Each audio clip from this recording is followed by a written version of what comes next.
You are all asking so many doubts about samsara, your family affairs, and this worldly affairs. But kindly try to understand that samsara rises when the mind becomes active and ceases when it is still. Are you understanding it properly? The samsara rises when the mind becomes active. So, as long as you are producing thoughts and you are running your mind, the all that apparent experience, all that the apparent vision, it comes true to your experience. But it is all worthless. It is all worthless because it is only your illusion. Because already I said that when the mind becomes active, all the samsara rises. There is only possibility to experience this particular samsara when your mind is in a very active mode. If your mind is in deactive mode, non-active mode, then automatically it ceases. It ceases when your mind is still. That is why I call it as worthless. Not only it's me, but so many sages since a very long time in different scriptures and different conversations with their disciples. They have already told us the entire samsara is worthless because it is born of one's imagination or illusion and vanishes in the absence of imagination. If you imagine something, definitely you will get the experience of that. If you do not imagine, so for that you do not have any experience of that. You please try to understand this. Whatever is seen does not truly exist here. Just as the trees on the bank of a lake or a river reflected in the water, so also all these varied objects are reflected in the vast mirror of our consciousness. Do you understand this? It is only a reflection of our consciousness. The consciousness means it is the basic substratum for every illusion or every experience. If this substratum is not there, the consciousness or the awareness of consciousness, you do not get any such type of experiences or any illusory factors. So all that objects are just, they are nothing but reflected in the vast mirror of our consciousness. You must always remember that it is all the play of consciousness. It is only an imagination of our consciousness. Imagination means it is only a thought. How can you imagine a particular object? If you think that the process of thinking of that particular object is nothing but your imagination. Though that particular object is not physically experienced or physically present, even though you are thinking of that particular object, it is called imagination. So the entire samsara, the entire world, in reality there is no existence for this particular objectively world, but the idea of this world is formed or is framed in your mind. Now, here I have used this word mind. Again, you may ask one question, that what exactly is mind? In reality, the mind does not exist. There is no existence for this mind. The mind means it is only an oscillation, a thought, an aberration. An oscillation of what? An oscillation of your own consciousness. If your consciousness is still, there is no any experience, any oscillation, any aberration. If it moves, the entire experience of this world will come to your experience. So the mind is only a thought. The mind is only a wave. The mind is only an aberration of your consciousness. So here definitely we can say that there is a thought behind this entire creation. Without this thought, there will be no chance of any creation or any experience. Already we said that the thought means is only a wave, an oscillation. The consciousness, it is your own self. You may ask another doubt here, is what is exactly the consciousness, sir?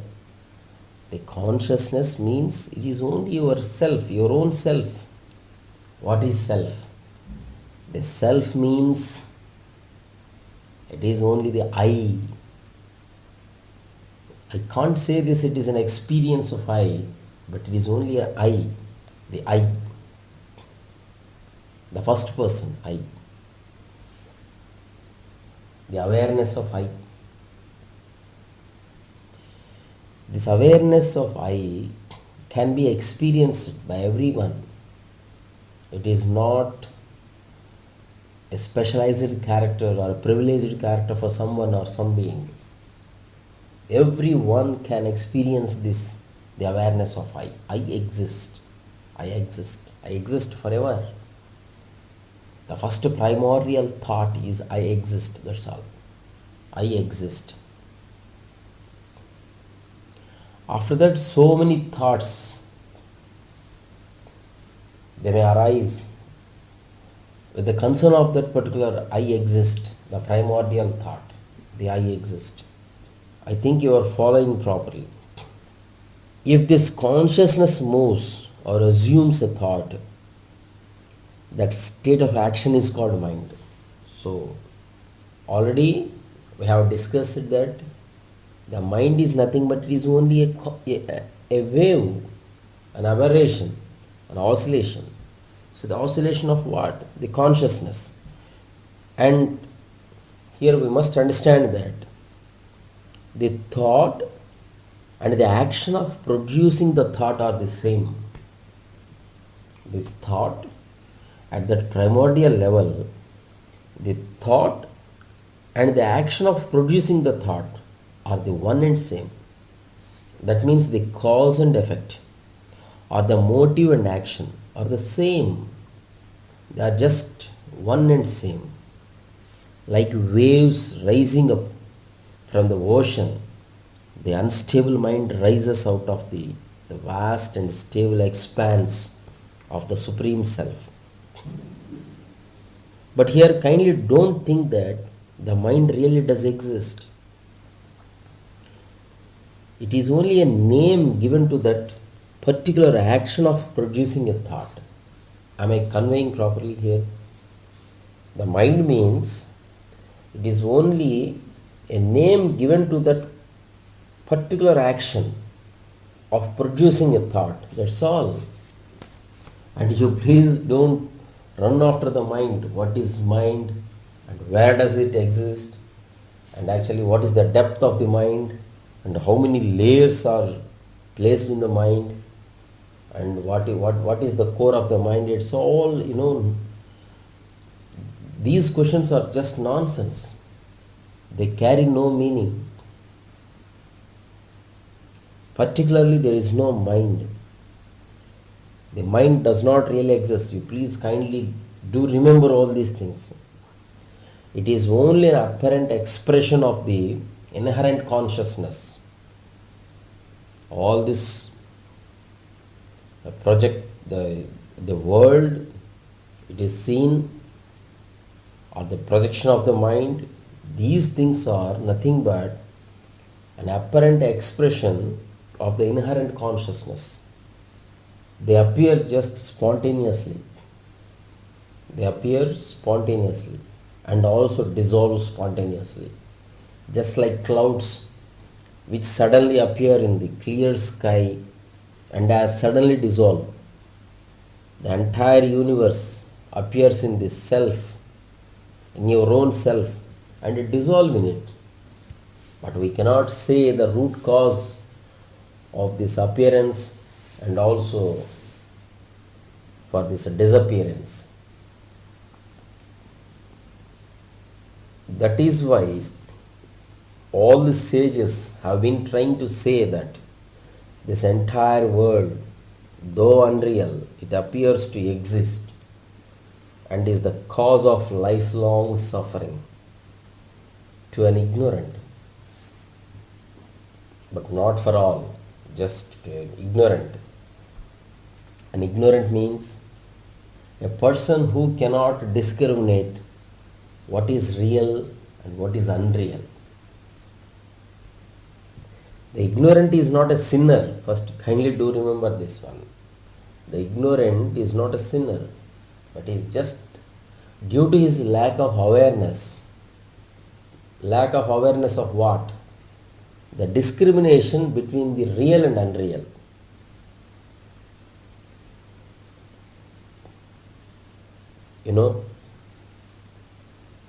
So when a person who cannot discriminate the real and unreal, so that person may be named as, may be called as an ignorant.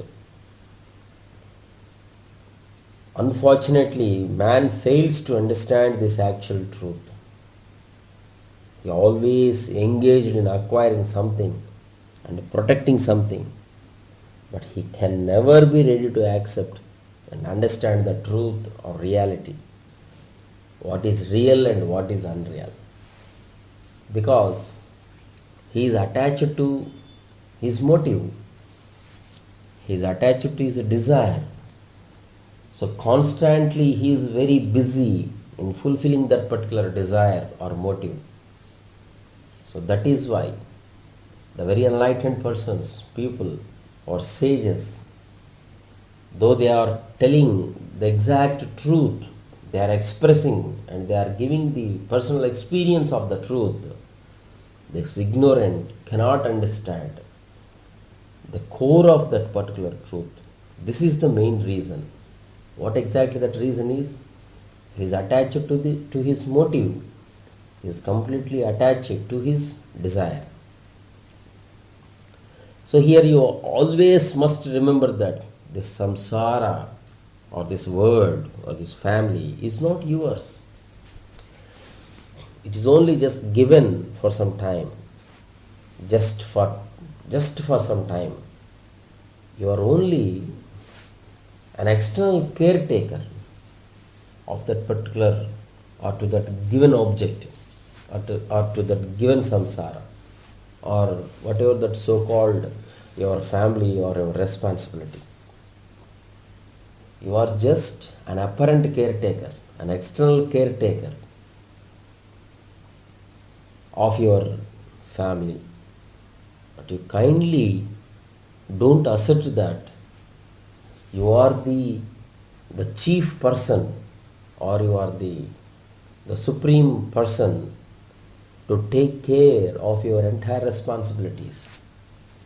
That is called Maya. It is a myth.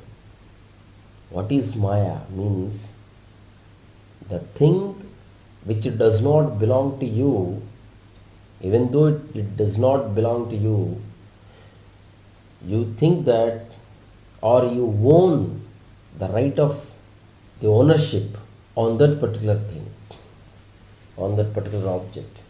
You always possess the right of ownership, the right of possessiveness, or whatever that possessiveness. It is mine, it belongs to me. The idea of that particular, the mineness, it belongs to me, or I belong to that.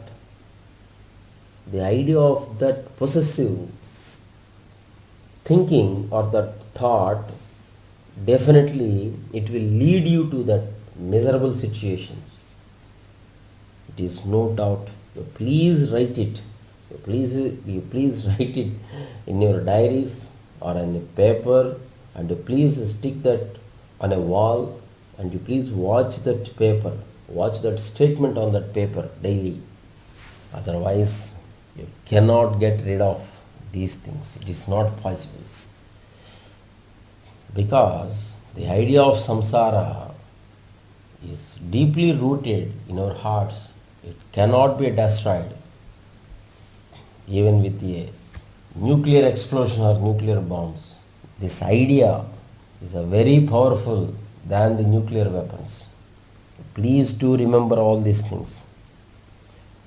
So please do not assert that it's all yours for just some time, for some time period. You are just an apparent caretaker. Apparently you must act as if you are appointed in the job of real caretaker, but it is not true. Constantly you should remember that it is not yours. It is not yours. You must think yourself that it is not mine. It is not mine. I'm just apparently appointed to this particular, to take care of this samsara or worldly affairs or this family. But you must remember, you must realize in the core of your heart that it is not mine. It is not mine. But apparently you must act as a real caretaker of your family, but inherently you should behave like a spectator, just like a camera, a spectator. You should not own anything here. You should not possess any right of ownership here. Inherently you should behave like a spectator, knowing that it is all not yours. Okay? If the consciousness or the self asserts that I exist, automatically other thoughts arise. So the main culprit of this entire illusory vision is nothing but the thought or the idea that I exist, the awareness of I, the awareness of consciousness. Here the I means the first person. That means I exist. If this first person is not there, I exist is not there, there is no chance or there is no scope for the second and third persons also. There must be a first person to identify the second or third persons. If I am not here, I am not there to experience of something, so where is the chance? Where is the scope for that experience? If you dissolve this first person I, or the idea of I exist, there is no question of second and third persons. The entire delusion will be collapsed. The entire hallucinations, the entire imagination will be collapsed. The mind, the intellect, the senses, etc., all this, synonyms. It is all the jugglery and jargon of words, all that synonyms of that mind, the mind, intellect, senses, etc., etc., etc., are all the play of consciousness. You must remember this. There is no existence for this mind separately, or there is no any existence for this intellect and also senses. It is just a play of consciousness. They are unreal. They are absolutely unreal and seem to exist only due to lack of insight. You are not able to see your inner core. You are not able to make a journey of your inner being or that inner center. You are always projecting your thoughts externally, apparently, and towards this worldly towards this world. That is why you are not able to see your inner peace, what exactly the thing which is placed within you. Consciousness, that means your own self, the consciousness which is undivided, imagines to itself desirable objects and runs after them. It is then known as the mind. I have been explaining all these things step by step. In every spiritual practice and in every textbooks, people are asserting and they are preaching about this mind which is non-existent, and they are giving constantly practices and so many conditions and so many disciplinary actions. The mind should be like this, mind should not be like this, mind should be like that, mind should not be like that. But in reality, there is no existence for this mind. It is a non-existent thing. The mind is only a thought, mind is only a wave, mind is only an aberration.